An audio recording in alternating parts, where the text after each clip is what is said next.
కొర్నేలి తన ఇంటి వారందరినీ కూడా రక్షణలోకి నడిపించాడుగా. దైవజనుడు వచ్చాడు, పేతురు గారు. ఎప్పుడైతే దైవజనుడు ఇంటికి వచ్చాడో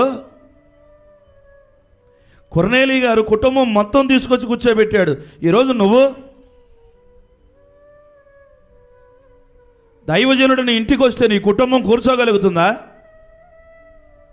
నీ కుటుంబం అంతా ప్రార్థనలో ఏకీభించగలుగుతుందా? కొర్నేలి ఆశ ఏంటంటే బీడు భూమిలాగా ఉన్న నా కుటుంబాన్ని మార్చాలి, బీడు భూమిలాగా ఉన్న నా కుటుంబాన్ని దున్నాలి అని ఆశపడ్డాడు కొర్నేలి. ఆ ఆశ తీర్చడం కోసం పేతురు గారు రాగానే కుటుంబం అంతా వచ్చి బాసి పెట్టలేసుకుని కూర్చొని ప్రార్థనలో ఉన్నారుగా. దేవుని మాట విన్నారు, బ్రతుకు మార్చుకున్నారు, కుటుంబం అంతా రక్షణ పొందింది. ఈరోజు బీడు భూముల్లాగా ఉన్న నీ కుటుంబం నాగలితో నువ్వు దున్నాలి. నాగటి మీద చేయి వేసి నువ్వే వెనక్కి తట్టు తిరిగి చూస్తే నీ పిల్లల పరిస్థితి ఏం కావాలి? నీ కుటుంబ పరిస్థితి ఏం కావాలి? భక్తుడైన యెహోషువ, నేను నా ఇంటి వారు యెహోవాను సేవిస్తాం. మరి ఈరోజు నువ్వు ఒక్కదానివే యెహోవాను సేవిస్తున్నావా? నీ ఇంటి వారందరూ యెహోవాను సేవిస్తున్నారా? ఈరోజు ఎందుకో పదే పదే పదే పదే దేవుడు మాట్లాడుతున్నాడు. నీ ఇల్లు ఒక బీడు భూమి,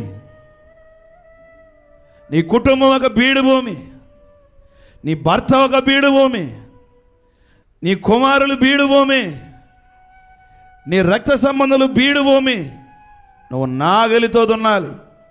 దున్నుతున్న నువ్వు ముందుకు మాత్రమే చూడాలి. కలవరాలు వస్తాయి, శత్రువులు వస్తారు, నిందలు వేసేవాళ్ళు వస్తారు, మాట్లాడేవాళ్ళు వస్తారు, అవమానించేవాళ్ళు వస్తారు.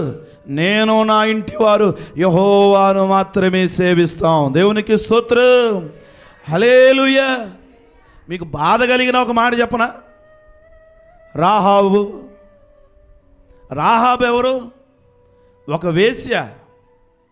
రాహాబు ఏం చేసింది? ఇదిగో ఇంటికి దైవజనులు వచ్చారు, భద్రపరిచింది, దాచింది, కాపలా ఇచ్చింది. దైవజనుల మాట ఇంది, ఇంటికి దారం కట్టింది.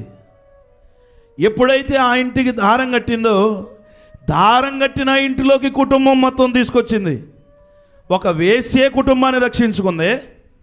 ఈరోజు వేశ్య కన్నా దిగజారిన స్థితిలో మనం ఉన్నామా?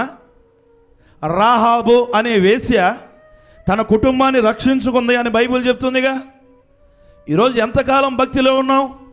ఎన్ని రోజుల నుంచి భక్తిలో ఉంటున్నాం? ఈరోజు ఎందుకో పరిశుద్ధాత్మ దేవుడు బాధతో మాట్లాడుతున్న మాట, ఒక రాహాబు తన ఇంటి వారిని రక్షించుకుంది. నా ఇల్లు బీడు భూమి, నా కుటుంబం బీడు భూమి. ఒకప్పుడు నేను బీడు భూమిలాగా ఉన్నా, ఇప్పుడు నాగల మీద చెయ్యేసా. ఇక పాపం నన్ను ప్రేరేపించిన, శాపం ఊరేగుతున్నా, ఎన్ని అవమానాలు వస్తున్నా, ఎంతమంది అడ్డగిస్తున్నా కానీ వెనక్కే మాత్రం తిరిగి చూడను. నాగటి మీద చేయి వేసి నేను ముందుకే చూస్తాను అంటూ రాహాబు దారం కట్టింది. దారం కట్టిన ఇంట్లో కుటుంబాన్ని ఉంచింది. ఒక వేశ్య తన కుటుంబాన్ని రక్షించుకుంది. మరి ఈరోజు నువ్వు నేను